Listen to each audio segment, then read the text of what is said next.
आचार्य प्रशांत जी कहते हैं, पूरा उपनिषद प्रश्नोत्तर के रूप में है। एक प्रश्नोत्तरी ही है ये पूरा उपनिषद। बड़ा विशिष्ट उपनिषद है और हम सब, आप भी मैं भी बड़े सौभाग्यशाली हैं कि इस उपनिषद श्रृंखला का आरंभ हम सर्वसार उपनिषद से कर रहे हैं। इससे ज़्यादा साफ, पवित्र, सटीक, संक्षिप्त सर्वसारीय ग्रंथ मिलना बड़ा मुश्किल होगा और बिल्कुल सही नाम है इसका, सर्वसार उपनिषद। सब विद्या का सार इस उपनिषद में मौजूद है। कुछ और आप ना पढ़े, बस सर्वसार उपनिषद पढ़ लें। और पढ़ने से मेरा अर्थ यह नहीं है कि आपने अक्षरों पर दृष्टिपात कर लिया। पढ़ने से मेरा मतलब है कि आपने उपनिषद का गहराई से सेवन कर लिया।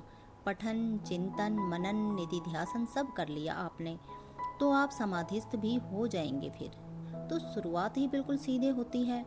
कोई दाएं बाएं की व्यर्थ की बात नहीं, प्रश्न पूछा जाता है।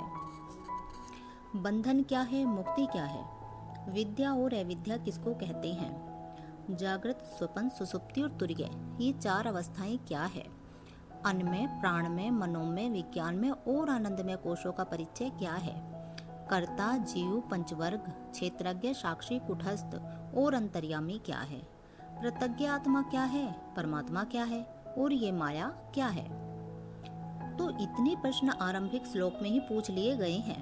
बंधन क्या है, क्या कहता है उपनिषद?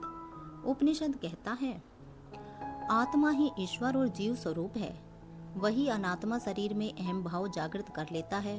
मैं शरीर हूँ ऐसा मानने लगता है, यही बंधन है। शरीर के प्रति इस अहम भाव से मुक्त हो जाना ही मोक्ष है। बंधन क्या है? देह भाव ही बंधन है। आत्मा एकमात्र और अनादि अनंत सत्य है। अहम की लेकिन रुचि आत्मा में नहीं होती। अहम की रुचि आत्मा के विविध रूपों में होती है। सब रूप आत्मा के कहलाते हैं। संसार और उस संसार का भोक्ता होने के लिए अहम सबसे ज्यादा रुचि दिखाता है जिस वस्तु में, उसको कहते हैं देह। तो अहम प्रेम भले ही आत्मा से करता है, पर वो बड़ा गहरा और गुपचुप प्रेम है। रुचि तो वो देह में ही रखता है। इन दोनों बातों को समझना। रुचि और प्रेम बहुत अलग अलग चीजें हैं। रुचि और प्रेम एक नहीं होते। अहम का प्रेम है आत्मा, लेकिन अहम की रुचि है अनात्मा में। अखिल दृश्यमान विश्व की अनात्मा मात्र है।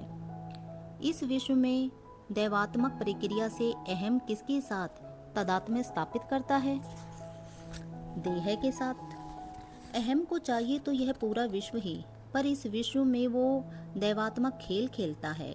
कहता है, विश्व के साथ तो रिश्ता मैं रखूंगा ही, पर वो रिश्ता द्वैत का होगा। कैसे? उस रिश्ते में एक विषय होगा और एक विषयी होगा। अहम खुद क्या बन जाता है? विषयी।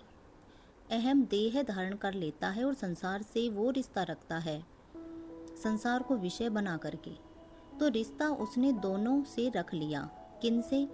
देह से भी और संसार से भी। पर इस रिश्ते में दोनों के नाम अलग अलग हैं। संसार का नाम है विषय और देह का नाम है विषय, यानी मैं या स्वम या अहम। और ये सारा खेल खेल रहा है जब अहम, तो इस दौरान उसे वास्तव में प्रेम किससे है? प्रेम है आत्मा से। और खेल खेल रहा है वो संसार में। और संसार में जब वो खेल खेल रहा है, वो यह भी नहीं समझ रहा कि जिस आत्मा से वो प्रेम करता है, उसी आत्मा की माया है संसार। उसी आत्मा की अभिव्यक्ति है संसार। संसार में ही अगर तुमको रुचि हो तो बहुत गहरी और जिज्ञासु रुचि रख लो तो भी आत्मा तक पहुंच जाओगे। ऐसा भी नहीं करना है कि संसार को छोड़ करके अपने प्रेम माने आत्मा की ओर जाना है। तुम्हें दो तरफा लाभ हो सकता है। तुम्हें संसार के साथ ही आत्मा प्राप्त हो सकती है। जानने वालों ने तो यहाँ तक कहा है कि आत्मा प्राप्त करने के लिए संसार के अलावा और कोई जरिया ही नहीं है और कोई माध्यम है नहीं आत्मा तक पहुँचने का संसार के अलावा।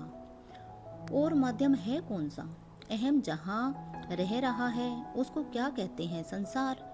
तो अहम के पास और कोई विकल्प है संसार के अलावा? तुमसे मैं कह दूं कि जाओ, कहीं चले जाओ, ऐसी जगह जो संसार से बाहर की हो, जा सकते हो। तुम्हारे पास संसार के अतिरिक्त वैसे भी कोई विकल्प नहीं है। तुम्हें आत्मा इसी संसार में पानी है। हाँ, बस यह है कि इसी संसार में मूर्खों की तरह जियोगे तो कष्ट पाओगे, और ध्यान से जियोगे, समझदारी से जियोगे, विवेक से निर्णय किया करोगे तो आत्मा पाओगे। मूर्खतापूर्ण जीवन जीना ही बंधन है, और विवेक पूर्वक आत्मा का चुनाव करना, सत्य का चुनाव करना, हृदय का चुनाव करना ही मुक्ति है। जैसे उपनिषद ने आरंभ में ही अंतिम बात कह दी हो, जैसे पहले प्रश्न में ही सब जिज्ञासाओं का समाधान कर दिया गया हो।